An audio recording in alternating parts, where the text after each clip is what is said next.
This channel does not promote any violent, harmful, or illegal activities. All content provided by this channel is meant for an educational purpose only. 2025 সালের March মাসে Bangladesh, Myanmar, Thailand নিয়ে কাজ করা মানবাধিকার সংস্থা fortified rights রাখাইনের যুদ্ধবিধ্বস্ত বেসামরিক নাগরিকদের জন্য বাংলাদেশ ও আরাকান আর্মিকে মানবিক করিডোর প্রতিষ্ঠা করতে অনুরোধ করে। এরপর জাতিসংঘ মহাসচিব আন্তোনিও গুতেরেস রোহিঙ্গা ক্যাম্প পরিদর্শন করেন। সে সময় রাখাইনে মানবিক সহায়তার জন্য একটি করিডোর চালু করতে বাংলাদেশের কাছে প্রস্তাব দেয় জাতিসংঘ। বাংলাদেশ এই করিডোর প্রদানের জন্য নীতিগতভাবে সিদ্ধান্ত নিয়েছে, যা নিয়ে সারা দেশে তোলপাড় শুরু হয়েছে। দেশের রাজনৈতিক দলগুলোর সঙ্গে আলোচনা না করে অন্তর্বর্তীকালীন সরকারের এমন সিদ্ধান্তকে ফ্যাসিজমের দিকে হাঁটতে শুরু করেছে বলে মনে করছে দেশের রাজনৈতিক দল, অরাজনৈতিক সংগঠন সহ বেশিরভাগ মানুষ। জাতিসংঘের তত্ত্বাবধানে মানবিক করিডোরের নামে মূলত মার্কিন যুক্তরাষ্ট্র একটি সামরিক বাফার জোন স্থাপন করতে চায়। মার্কিন যুক্তরাষ্ট্রের সমর্থনে অন্তর্বর্তীকালীন সরকার ক্ষমতাকে দীর্ঘস্থায়ী করতে তৎপর রয়েছে।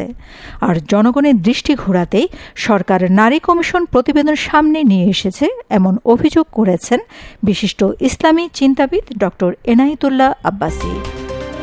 অধম যে হইচই করতেছে বছরের পর বছর, স্পষ্ট বলে দিচ্ছি, পাটা পুতার ডলায় এই গরিব মানুষগুলো বোমা আর বুলেটে ঝাঁচরা হবে তাদের সিনা। এই যে নারী সংস্কার কমিশন প্রতিবেদন দিছে, আপনারা মূলটা বুঝতেছেন না, আন্দোলনে ব্যস্ত। সারা দেশের জনগণের দৃষ্টি এই দিক এনে বাংলাদেশ বিক্রির দলিল হচ্ছে। খোঁজ নাই আপনাদের, প্রমাণ। বহু বছর আগ থেকে আমি বলি, বাংলাদেশের স্বাধীনতার সার্বভৌমত্বের জন্য হুমকি হচ্ছে আমেরিকা। সে এই ইন্দো প্যাসিফিক অঞ্চলে আসতে চায়। কেন আসতে চায়? একটা ইসরায়েলের স্বার্থ আর একটা আমেরিকার স্ট্র্যাটেজিক্যাল স্বার্থ আছে। ইসরায়েলের স্বার্থ কি? আপনাদের তথ্য জানা নেই, বাংলাদেশ স্বাধীন হওয়ার পর প্রথম স্বীকৃতি দিচ্ছে বাংলাদেশ কি ইসরায়েল। কেন? কারণ বাংলাদেশকে স্বাধীন করার পিছনে ইসরায়েলের হাত ছিল। তার কারণ হচ্ছে আপনাদের এই পার্বত্য চট্টগ্রাম, ভারতের মিজোরাম, মণিপুর, এসব এলাকায় কুকি চীন আছে, এরা হচ্ছে বনি ইসরায়েল, ইহুদিদের উত্তরসূরি। তো ইসরায়েল চাচ্ছে এখানে একটা খ্রিস্টান রাষ্ট্র নামে হবে, কিন্তু বনি ইসরায়েলের একটা কি হবে? স্টেট হবে। এখন এই আয়োজন করতে যে কি করতেছে তারা? মানবিক করিডোর দিছে বাংলাদেশে। কথা বলেন, আপনারা তো আছেন নারী কমিশন নিয়ে, আর কাজ তো দিক শুরু হয়ে গেছে। মানবিক করিডোর দিয়ে দিছে। ডক্টর আব্বাসী আরও আশঙ্কা প্রকাশ করেন, অন্তর্বর্তীকালীন সরকার নিজেদের গোষ্ঠী স্বার্থে জাতি ও দেশকে যুদ্ধের দিকে ঠেলে দিচ্ছে, দাঁড় করিয়ে দিচ্ছে বাংলাদেশকে মিয়ানমার, চীন ও রাশিয়ার বিপক্ষে, যার খেসারত দিতে হবে বাংলাদেশকে। এই মানবিক করিডোর হচ্ছে রোহিঙ্গারা এবং আরাকান থেকে যারা আসবে নির্যাতিত হয়ে, তারা এখানে ত্রাণ নেবে। আর নিবে তো শুধু ত্রাণ না, এখানে ট্রেনিং নিয়ে ওরা যুদ্ধ করতে যাবে বার্মায় জান্তা আর্মির সাথে। কার সাথে? জান্তা আর্মির সাথে। অর্থাৎ এখান থেকে ত্রাণ যাবে। এখন জান্তা সরকার, যারা বার্মার সরকার, ওদের প্রতিদ্বন্দ্বী হচ্ছে আরাকান আর্মি। তো রোহিঙ্গারা এবং আরাকানের অন্যান্য জাতিগোষ্ঠী যদি এখানে বাফার জোনের মতো এটা পায়, এই যে করিডোর, এটা একরকম বাফার জোন, এটা যদি পায়, এখান থেকে তারা ট্রেনিং নিয়ে জান্তা সরকারের বিরুদ্ধে যুদ্ধ করবে। কথা বলেন। তখন যদি বার্মা সরকার প্রতিশোধ নিতে বাংলাদেশে হামলা করে, বার্মার পক্ষ নেবে রাশিয়া এবং চায়না, বাংলাদেশের পক্ষ নেবে আমেরিকা। স্পষ্ট বলে দিচ্ছি, পাটা পুতার ডলায় এই গরিব মানুষগুলো শুধু অনাহারে মরবে না, বোমা আর বুলেটে ঝাঁচরা হবে তাদের সিনা। প্রসঙ্গত, বাংলাদেশের সীমান্তবর্তী মিয়ানমারের রাখাইন রাজ্যের বেশিরভাগ এলাকা এখন আরাকান আর্মির নিয়ন্ত্রণে এবং পুরো রাজ্যের নিয়ন্ত্রণ নেয়ার জন্য তারা চেষ্টা চালিয়ে যাচ্ছে। রাজ্যের রাজধানী সিতওয়ে, মানাং দ্বীপ এবং গুরুত্বপূর্ণ চকপিউ বন্দরের নিয়ন্ত্রণ এখনও জান্তার হাতে।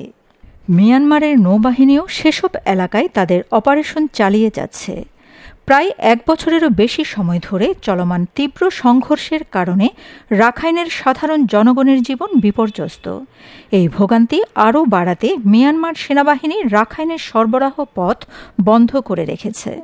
2023 সালের নভেম্বরে জাতিসংঘ উন্নয়ন কর্মসূচি ইউএনডিপি রাখাইনে মানবিক সংকটের বিষয়ে জানিয়েছিল যে রাখাইনে তীব্র মানবিক সংকট, ভয়াবহ মূল্যস্ফীতি, আভ্যন্তরীণ খাদ্য উৎপাদনে ধস, জরুরি সেবা এবং সামাজিক সুরক্ষায় ঘাটতি দেখা দিয়েছে। 2024 সালের ফেব্রুয়ারি মাসে জাতিসংঘ প্রকাশিত এক প্রতিবেদনে বলা হয়, যুদ্ধবিধ্বস্ত মিয়ানমারের মধ্যে রাখাইনে সবচেয়ে ভয়াবহ পরিস্থিতি বিরাজ করছে। সংঘাতে জড়িত সব পক্ষের বিরুদ্ধে গুরুতর মানবাধিকার লঙ্ঘনের অভিযোগের পাশাপাশি জাতিসংঘের ওই প্রতিবেদনে লাখ লাখ বেসামরিক মানুষ, রোহিঙ্গা, রাখাইন এবং অন্যান্য জাতিগত সংখ্যালঘু বাস্তুচ্যুত হওয়ার কথা জানানো হয়েছে। রাখাইন রাজ্যে বিবাদমান পক্ষের কারণে বেশিরভাগ মানুষই মানবিক সহায়তা থেকে সম্পূর্ণরূপে বিচ্ছিন্ন। 2025 সালের মার্চ এপ্রিলে রাখাইনের আভ্যন্তরীণ খাদ্য উৎপাদন জনসংখ্যার চাহিদার মাত্র 20% পূরণ করতে পারছে। রাখাইনে ব্যবসা বাণিজ্য প্রায় সম্পূর্ণ বন্ধ হওয়ার পাশাপাশি জাতিসংঘ আসন্ন দুর্ভিক্ষের বিষয়ে সতর্ক করে বলেছে, সেখানে 20 লাখেরও বেশি মানুষ অনাহারে মৃত্যুর ঝুঁকিতে রয়েছে। বর্তমানে আরাকান আর্মি রাখাইনের প্রায় 90% এলাকা দখলে নিলেও রোহিঙ্গাদের উচ্ছেদ প্রক্রিয়া বন্ধ হয়নি। আরাকান আর্মির হাতেও রোহিঙ্গারা নির্যাতিত হচ্ছে। শরণার্থী, ত্রাণ ও প্রত্যাবাসন কমিশনের তথ্য অনুযায়ী 2023 খ্রিস্টাব্দের নভেম্বর থেকে এই পর্যন্ত 1,13,000 রোহিঙ্গা নতুন করে বাংলাদেশে প্রবেশ করেছে। নতুন আসা রোহিঙ্গাদের আবাসনের ব্যবস্থা করতে ইউএনএইচসিআর RRRC কার্যালয়কে অনুরোধ করে চিঠি দিয়েছে। এতে বোঝা যায় মিয়ানমার জান্তা সরকারের মতো আরাকান আর্মির মধ্যেও রোহিঙ্গা বিদ্বেষ রয়েছে। দীর্ঘ সময় অতিবাহিত হলেও তা কমেনি এবং রাখাইনে রোহিঙ্গাদের গ্রহণযোগ্যতার ক্ষেত্র তৈরি হয়নি। রাখাইনে মানবিক বিপর্যয় রোধে জাতিসংঘের পক্ষ থেকে করিডোর চালু করার জন্য মিয়ানমার সরকার ও আরাকান আর্মির সম্মতি প্রয়োজন। কোনো এক পক্ষ রাজি না থাকলে এই করিডোর বাস্তবায়ন সম্ভব নয়। জান্তা সরকারকে বাদ দিয়ে আরাকান আর্মি নিয়ন্ত্রিত রাখাইনে এই করিডোরের বিষয়ে আপত্তি জানিয়েছে মিয়ানমার সরকার। মিয়ানমার সরকার আরাকান আর্মির সঙ্গে বাংলাদেশের অনানুষ্ঠানিক পর্যায়ে যোগাযোগের বিষয়ে 13 এপ্রিল বাংলাদেশকে কূটনৈতিক পত্র দিয়ে আপত্তি জানিয়েছে। জান্তা সরকার আরাকান আর্মিকে সন্ত্রাসী সংগঠন অভিহিত করে বাংলাদেশ কেন তাদের সঙ্গে যোগাযোগ রাখছে সে বিষয়ে জানতে চেয়েছে। Shamima Chowdhury, Shammi, BNA news 24।